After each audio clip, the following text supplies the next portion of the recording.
بسم اللہ الرحمن الرحیم۔ السلام علیکم۔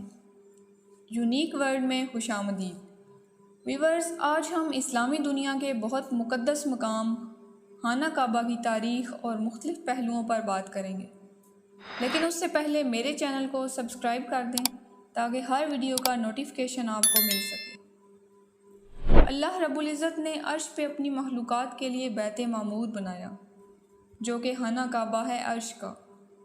وہاں فرشتے عبادات اور طواف کرتے۔ جب رب کائنات نے حضرت آدم علیہ السلام کو زمین میں بھیجا، وہاں انہوں نے دعا فرمائی کہ اے بیت معمور کے رب، یہاں میں ملائکہ کا طواف اور عبادات دیکھ سن نہیں سکتا، یہاں بھی ایک قبلہ بنا دے کہ میں تیری عبادات کروں اور اس قبلے کا حج کروں۔ ناظرین، حج اسلام کا چوتھا رکن ہے جو ہر صاحب استطاعت پر فرض ہے۔ یہ حج دراصل اسی خانہ کعبہ کا طواف ہے۔ یوں حضرت آدم علیہ السلام کی دعا کی بدولت اللہ تعالیٰ نے حضرت جبرائیل علیہ السلام کو حکم فرمایا کہ وہ حضرت آدم علیہ السلام کی خانہ کعبہ کی تعمیر کرنے میں مدد کریں۔ یوں اللہ کے حکم سے فرشتہ جبریل علیہ السلام نے خانہ کعبہ کی نشاندہی کی اور زمین میں کئی میل گہرائی تک اس کی بنیادیں اٹھائیں، اور حضرت آدم علیہ السلام کے ساتھ مل کر اس کی تعمیر کی گئی۔ یوں جو پہلا قبلہ ہم انسانوں کے لیے بنایا گیا، وہ حضرت آدم کی دعا کی بدولت ہمیں نصیب ہوا۔ دوستو، اس خانہ کعبہ کو بہت برکتوں والا اور تمام عالم کے لیے رحمت والا اللہ کا گھر بنایا گیا۔ جب طوفان نوح آیا تو ہر چیز تباہ ہو گئی۔ اللہ رب العزت نے اپنے اس گھر کو عرش پہ اٹھا لیا اور خانہ کعبہ کی جگہ ابری ہوئی مٹی نشانی کے طور پر چھوڑی۔ یہی وہ جگہ ہے جہاں حضرت ابراہیم علیہ السلام نے اپنی بیوی حضرت ہاجرہ علیہ السلام کو نومولود بچے حضرت اسماعیل علیہ السلام کے ساتھ اللہ کے حکم سے اس ویرانے میں چھوڑا۔ وہاں آبادکاری ہو گئی اور حضرت جبرائیل علیہ السلام کے ذریعے اللہ نے کعبہ کی نشاندہی کروائی، جہاں دوبارہ بالکل اسی بنیاد پر خانہ کعبہ کی تعمیر کی گئی۔ اس کا خوبصورت بیان قرآن پاک میں بھی موجود ہے۔ ابتدا میں جب یہ بنایا گیا، اس کے 2 دروازے تھے اور چھت نہیں تھی۔ مختلف ادوار سے گزر کر خانہ کعبہ کی تعمیر میں تبدیلیاں کی گئیں، مگر اس کی بنیاد وہی تھی جہاں پہلی مرتبہ حضرت آدم علیہ السلام اور فرشتہ جبریل علیہ السلام نے رکھی تھی۔ قریش کے لوگ زیادہ سود کی منافع خوری میں پیش تھے، اسی لیے خانہ کعبہ کی تعمیر کے لیے فیصلہ کیا گیا کہ حلال کمائی سے اس کو بنایا جائے گا، جس کی بنا پر رقم جمع ہوئی کم رقم تھی، جس کی وجہ سے خانہ کعبہ کی دیواریں اپنی اصل بنیاد پر اور باقی تو کم کر کے عمارت چھوٹی کر دی گئی، اور اس کے ساتھ یو شیپ کی ایک دیوار بنائی گئی جس کو حدیم کہتے ہیں۔ آج بھی یہ دیوار اسی شکل میں موجود ہے۔ یہ دراصل خانہ کعبہ کے اندر کا ہی حصہ ہے۔ یہ وہ چھوٹا کیا ہوا حصہ ہے جو قریش نے جب اس کی دوبارہ تعمیر کی تو آدھا حصہ اس کا نکال دیا تھا۔ اسی لیے آپ کو اگر نفل اور نماز پڑھنے کی سعادت اس حدیم میں حاصل ہو تو یہ خوش نصیبی ہے کہ آپ یوں سمجھیں کہ آپ خانہ کعبہ کے اندر ہی نماز ادا کر رہے ہیں۔ خانہ کعبہ کی تعمیر کے دوران حجر اسود، جو کہ جنت سے آیا پتھر تھا، اس کے لیے جھگڑا ہوا۔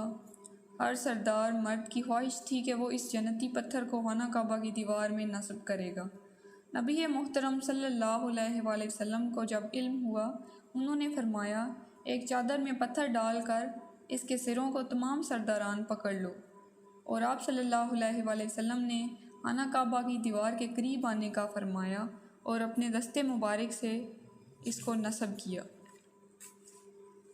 دوستو، یہی وہ پتھر ہے جہاں سے طواف کعبہ شروع ہوتا ہے اور یہیں آ کر ختم ہوتا ہے۔ نبی محترم صلی اللہ علیہ وآلہ وسلم نے اپنے مبارک ہونٹوں سے اس پتھر کو بوسہ دیا۔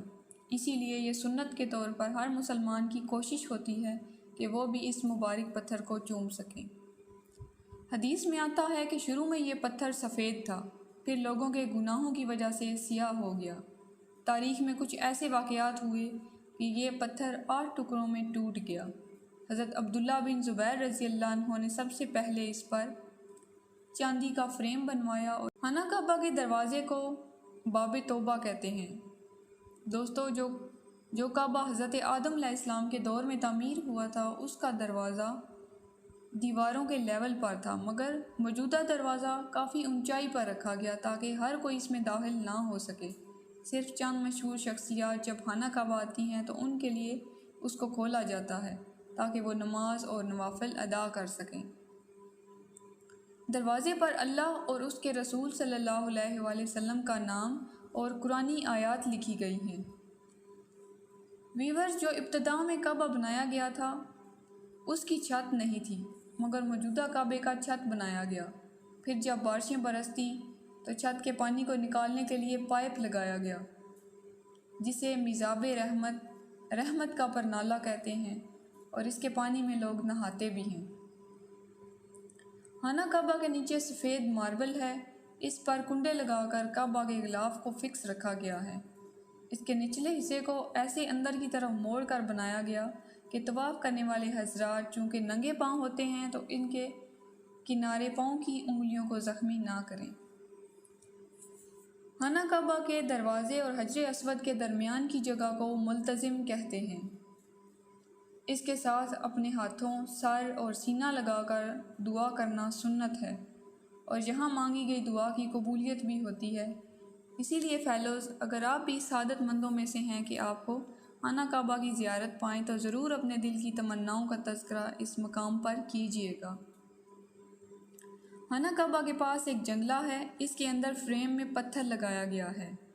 حضرت ابراہیم علیہ السلام نے اس پر چڑھ کر کعبۃ اللہ کی دیواریں بنائیں اور اس کی تکمیل کے بعد اسی پتھر پر چڑھ کر اللہ کے حکم کے مطابق لوگوں کو اللہ کے گھر کا حج کرنے کی دعوت دی تھی۔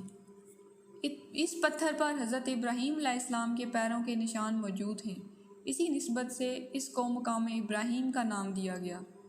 اس کی اہمیت کا اندازہ اسی بات سے لگایا جا سکتا ہے کہ قرآن میں اللہ فرماتا ہے، ابراہیم کے کھڑے ہونے کی جگہ کو نماز کا مقام بناؤ۔ اسی بنا پر لوگ یہاں نماز اور نوافل ادا کرتے ہیں۔ خانہ کعبہ کے 4 کونوں میں سے ایک رکن حجر اسود ہے، کیونکہ اس کونے میں حجر اسود نصب کیا گیا ہے، اسی مناسبت سے یہ رکن حجر اسود کہلاتا ہے۔ دوسرے کونے کو رکن یمانی کہا جاتا ہے کیونکہ اس کا رخ ملک یمن کی طرف ہے۔ اس کے کچھ نچلے حصے پر غلاف نہیں رکھا گیا۔ نبی محترم صلی اللہ علیہ وآلہ وسلم نے اس پر اپنے دست مبارک کو رکھا تھا۔ آپ صلی اللہ علیہ وآلہ وسلم جب رکن حجر اسود اور رکن یمانی کے درمیان سے گزرے تو یہ دعا پڑھی، جو کہ ہمارے لیے سنت ہے: ربنا آتنا فی الدنیا حسنہ وفی الآخرۃ حسنۃ وقنا عذاب النار۔ تیسرا کونا رکن عراقی، ملک عراق کی طرف ڈائریکشن کی وجہ سے ہے، اور چوتھا کونا رکن شامی، ملک شام کی جانب رخ ہونے کی وجہ سے اس کا نام رکن شامی ہے۔ چونکہ ویڈیو میں پہلے بتایا تھا کہ طواف حجر اسود کے کونے سے شروع ہوتا ہے، یعنی رکن حجر اسود سے، اب کچھ لوگ اس کے نزدیک تو کچھ دور سے طواف کا آغاز کرتے ہیں۔ اسی صورت میں رکن حجر اسود کا تعین مشکل ہو جاتا ہے کہ اس کی سمت کہاں ہے اور کس طرف سے اس کا طواف شروع کیا جائے۔ اسی لیے وہاں ایک گرین لائٹ رکھی گئی ہے اور ساتھ میں ایک بورڈ بھی لگایا گیا ہے جس کے اوپر مختلف زبانوں میں طواف کے آغاز کا تعین کیا گیا ہے۔ براؤن ماربل کے 8 پتھر بھی ہیں جہاں حضرت جبریل علیہ السلام نے نبی صلی اللہ علیہ وآلہ وسلم کو 2 دن تک 5 نمازیں سکھائیں۔ روایت میں ہے کہ نبی صلی اللہ علیہ وآلہ وسلم نے فرمایا، حضرت جبریل علیہ السلام نے امام بن کر نمازیں پڑھائیں۔ اس مقام کو اسی مناسبت سے مصلی جبریل کہا جاتا ہے۔ اس کے ساتھ نماز کا مقام ہے جہاں جائے نماز اور مائکس رکھے گئے۔ اس جگہ امام نماز پڑھاتے ہیں اور اس کے ساتھ 9 مائکس لگائے گئے ہیں، 3 الحمدللہ پڑھنے وقت کے لیے، 3 رکوع کے لیے اور 3 سجدہ کے لیے۔ ناظرین، امید ہے آپ کو بیت اللہ کی آج کی ہماری ویڈیو نے معلومات فراہم کی ہوں گی۔ اللہ سے دعا ہے کہ وہ بھی ہمیں اپنے گھر کا حج نصیب کرے، آمین۔ ویڈیو اچھی لگی ہو تو لائک شیئر۔ نیکسٹ ویڈیو کے لیے اللہ حافظ۔